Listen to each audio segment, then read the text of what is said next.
Shanghai تعاون تنظیم کا اجلاس آج اسلام آباد میں شروع ہو رہا ہے۔ SCO اجلاس میں شرکت کے لیے غیر ملکی وفود کا قیامت کا سلسلہ جاری ہے۔ موصولہ رپورٹوں کے مطابق SCO اجلاس میں ہندوستان کے وزیر خارجہ جے شنکر اور چین، روس، کرغزستان، بیلاروس کے وزراء اعظم اور دیگر ملکوں کے حکام بھی اسلام آباد پہنچ چکے ہیں۔ SCO اجلاس میں ایران کے سینئر نائب صدر محمد رضا عارف بھی شرکت کر رہے ہیں۔ SCO سربراہی اجلاس میں میزبان پاکستان کے وزیر اعظم شہباز شریف سمیت چین، بیلاروس، قزاقستان، روس، تاجکستان، کرغزستان اور ازبکستان کے وزرائے اعظم شرکت کر رہے ہیں۔ SCO اجلاس میں معیشت، تجارت، ماحولیات اور سماجی اور ثقافتی روابط کے شعبوں میں جاری تعاون پر تبادلہ خیال کیا جائے گا اور تنظیم کی کارکردگی کا بھی جائزہ لیا جائے گا۔ تنظیم کے رکن ممالک باہمی تعاون کو مزید بڑھانے اور تنظیم کے بجٹ کی منظوری کے لیے اہم تنظیمی فیصلے کریں گے۔ پنجاب کے مختلف شہروں میں طالبہ سے مبینہ زیادتی اور طالبات کو ہراساں کرنے کے خلاف طالبہ کی جانب سے احتجاج کا سلسلہ جاری ہے۔ طلبہ نے پنجاب اسمبلی کے سامنے دھرنا دے دیا اور انہوں نے مطالبات پر مبنی پلے کارڈ اٹھا رکھے ہیں۔ پلے کارڈ پر ہم انصاف چاہتے ہیں درج ہے۔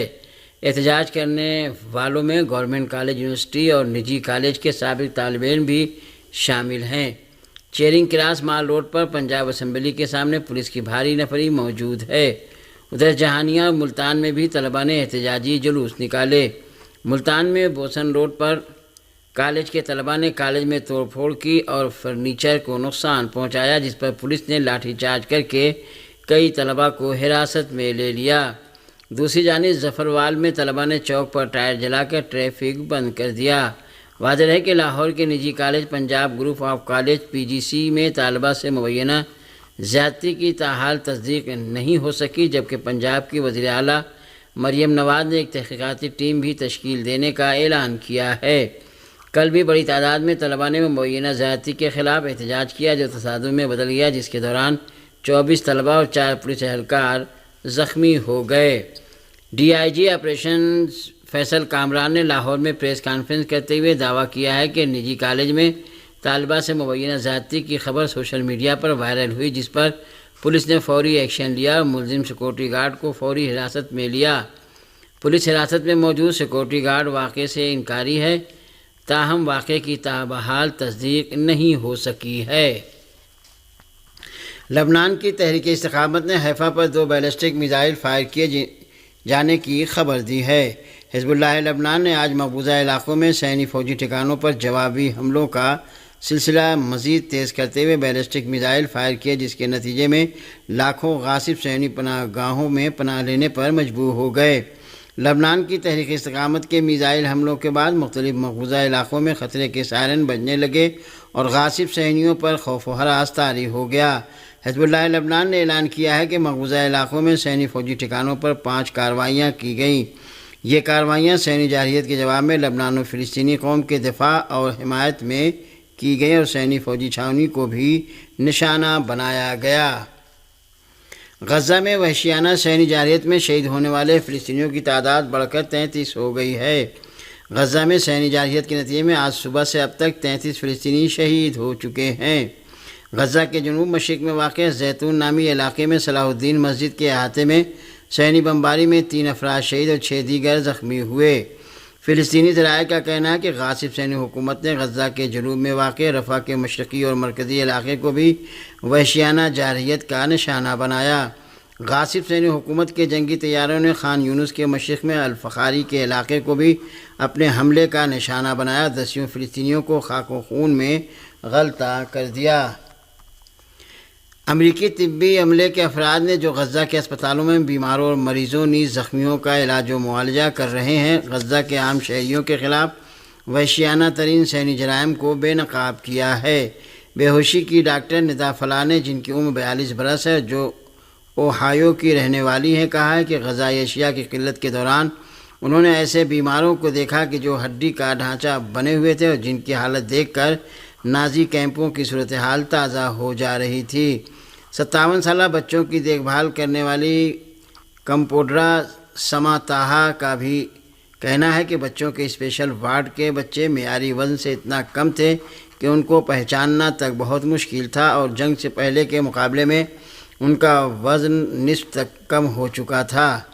اس سلسلے میں پھیپھڑوں کے ماہر ڈاکٹر ناہرین احمد بھی، جو 40 برس کے ہیں اور امریکی ریاست پنسلوانیا کے رہنے والے ہیں، کہتے ہیں کہ جس بیمار کا بھی علاج کیا اس پر صحیح غذا میسر نہ ہونے کے آثار مکمل نمایاں تھے۔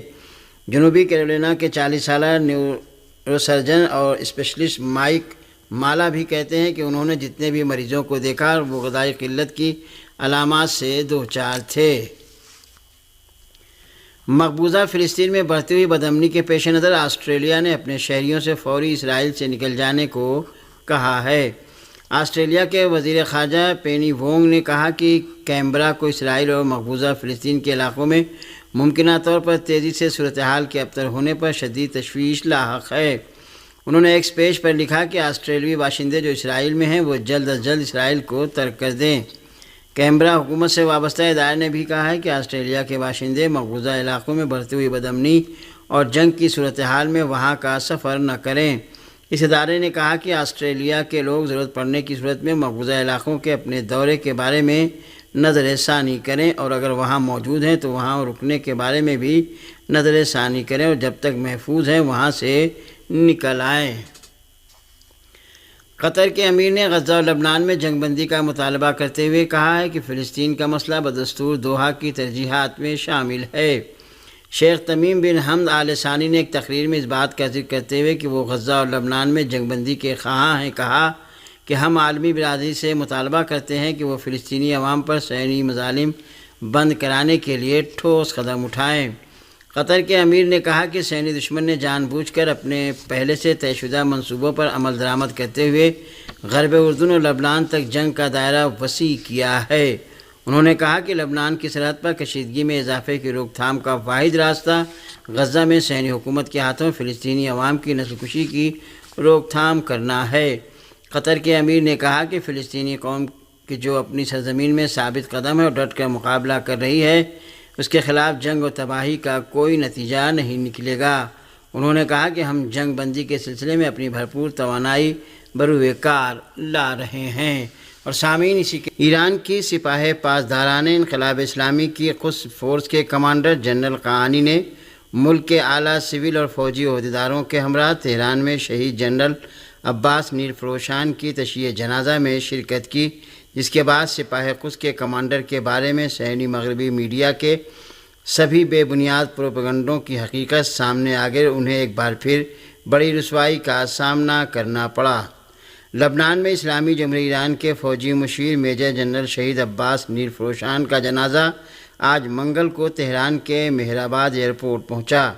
اس موقع پر ایران کے مختلف سول و فوجی حکام نیز ایران کی سپاہ پاسداران انقلاب اسلامی کے قدس فورس کے کمانڈر جنرل قاانی بھی موجود رہے۔ شہید عباس نیر فروشان کی تشییع جنازہ میں ایران کی سپاہ پاسداران انقلاب اسلامی کی قدس فورس کے کمانڈر جنرل قاانی کی موجودگی نے ان تمام صہیونی اور مغربی ذرائع ابلاغ کے پروپیگنڈوں پر پانی پھیر دیا جو ایران کی سپاہ پاسداران انقلاب اسلامی کی قدس فورس کے کمانڈر جنرل قاانی کے بارے میں الٹا سیدھا اور غلط نیز زہریلا پروپیگنڈا کر رہے تھے۔ مختلف عالمی میڈیا سے ایران کی سپاہ پاسداران انقلاب اسلامی کے قدس فورس کے کمانڈر جنرل قاانی کی موجودگی کی فوٹیج نشر ہونے سے ان کے بارے میں صہیونی مغربی ذرائع ابلاغ کا پروپیگنڈا خاک میں مل گیا اور ان فوٹیج نے عربی، عبرانی، مغربی و امریکی ذرائع ابلاغ کی جھوٹی داستانوں کی قلعی کھول کر رکھ دی کہ یہ ذرائع ابلاغ کتنی صداقت کا مظاہرہ کرتے ہیں اور کس طرح سے منفی ماحول تیار کرنے کی کوشش کرتے ہیں۔ سپاہ قدس کے کمانڈر جنرل قاانی کے بارے میں صہیونی مغربی میڈیا اور اسرائیل نواز مغرب والوں نے غلط افواہیں پھیلا کر بے بنیاد ٹویٹ کے ذریعے تحریک استقامت کا حوصلہ پست کرنے اور عالمی رائے عامہ کو منحرف کرنے کی کوشش کی تھی۔